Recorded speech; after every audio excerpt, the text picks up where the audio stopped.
Berkembangnya industri media komersil saat ini telah banyak membuat masyarakat seakan dihujani berbagai macam informasi yang lebih bersifat Jakarta sentris, sehingga kurang begitu menyentuh isu-isu masyarakat dalam lingkup yang kecil. Dari hal tersebut, muncul sebuah wadah yang ditujukan untuk memenuhi informasi yang lebih dekat kepada masyarakat. Salah satunya adalah apa yang dilakukan oleh Radio Rakita FM. Radio yang berbasis komunitas ini didirikan sebagai media informasi warga dengan menonjolkan sisi kedekatan geografis sebagai konten siarannya. Selain itu, lembaga penyiaran ini kerap digunakan sebagai wadah pembelajaran secara praktik bagi masyarakat yang tertarik, khususnya dalam dunia broadcasting. Kan kalau radio komunitas itu kan dibatasi ya jangkauan. Jangkauan itu kalau dari peraturannya kan hanya 50 watt ya. Dalam arti kata cuma untuk wilayah si radio komunitas itu berada. Contoh misalkan di daerah Sadang Serang, nih kan kita ada di Sadang Serang gitu kan. Walaupun posisi hukum mereka telah diatur dalam Undang-Undang Nomor 32 tentang penyiaran, nyatanya lembaga ini masih sering terlibat masalah perizinan.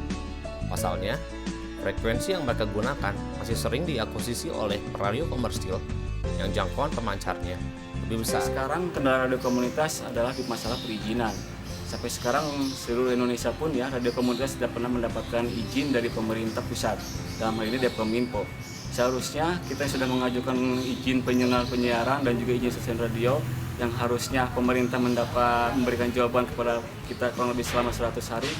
Banyak radio komunitas yang tidak mendapat kejelasan tersebut, bahkan sampai ada yang bertahun-tahun. Adanya ketidakjelasan hukum tersebut sering dijadikan landasan penelitian bagi para mahasiswa, seperti yang dilakukan oleh Ahmad Syafi. Salah satu mahasiswa perguruan tinggi di kawasan Bandung ini mengangkat masalah legalitas lembaga penyiaran tadi sebagai tema besar penelitiannya. Kebetulan saya adalah anak komunikasi dan subjek penelitian saya kali ini adalah Radio Rakita, yang mana Radio Rakita ini didirikan oleh warga Sadang Serang untuk sebagai fungsi media komunikasi lokal warga Sadang Serang. Radio Rakita FM sendiri sejak 2006 lalu telah mengajukan izin penyelenggara penyiaran kepada pemerintah. Namun, hingga kini belum ada balasan dari pihak terkait.